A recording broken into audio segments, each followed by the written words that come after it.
Dans l'actualité encore, le nouveau gouvernement dirigé par le Premier ministre Dr Ibrahima Kassory Fofana a tenu ce mardi son tout premier conseil interministériel, un exercice habituel pour les anciens ministres, mais une première pour les nouveaux promis au sein de l'équipe gouvernementale.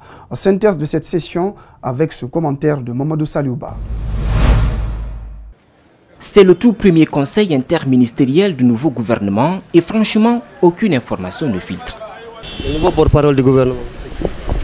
Non, posez cette question-là à monsieur le Premier ministre. Merci. Comme si le début est mal parti, tous les ministres fuient les médias. L'ancien porte-parole de l'opposition, dans son nouveau costume de ministre de Transport, lui aussi ne dit rien, juste un petit sourire. Non, je n'ai rien à dire pour le moment. Voilà, je pense. Tous les ministres gardent le sourire, mais personne ne parle aux médias. Le silence comme arme du nouveau gouvernement, pourtant tout laisse croire qu'Aboubacar Sylla, ancien porte-parole de l'opposition, pourrait porter la voix du gouvernement.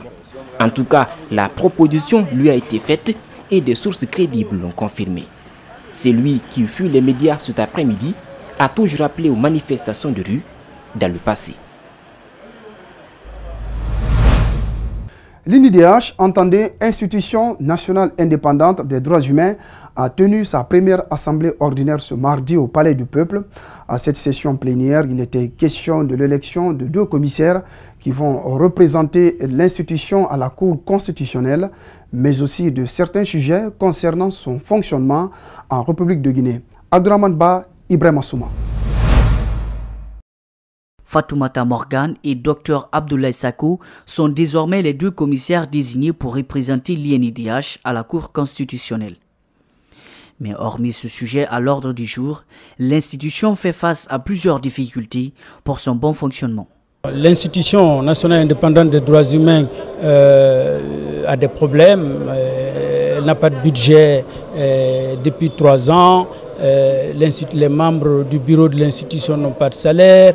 C'est la semaine dernière que nous avons eu l'eau. Durant l'année 2018, l'Institution nationale indépendante des droits humains, avec à sa tête Mamadi Kaba, a déploré les violations des droits de l'homme enregistrées sur le territoire guinéen. La nouvelle équipe devra continuer dans cette même lancée.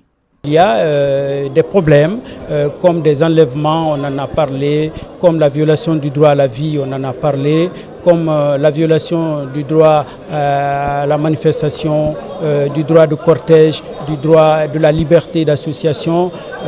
Donc nous sommes obligés de mettre l'accent sur ce qui ne va pas. Mais en dépit de toutes ces difficultés et des défis à relever, les membres de cette grande institution de défense des droits humains aspirent à réaliser de grands projets. Nous avons l'intention de mettre en place une clinique juridique. Ce sera l'occasion pour nous de canaliser et gérer toutes les plaintes individuelles. Nous avons l'intention donc de mettre en place aussi un fonds d'aide judiciaire. Nous avons l'intention de faire en sorte que la réforme de l'institution soit réalisée pour qu'elle puisse s'aligner sur les standards internationaux. Après cette première assemblée plénière consacrée à l'élection des 2 commissaires à la Cour constitutionnelle, 4 autres vont suivre au cours de cette session ordinaire qui se poursuivra jusqu'au 24 juin 2018.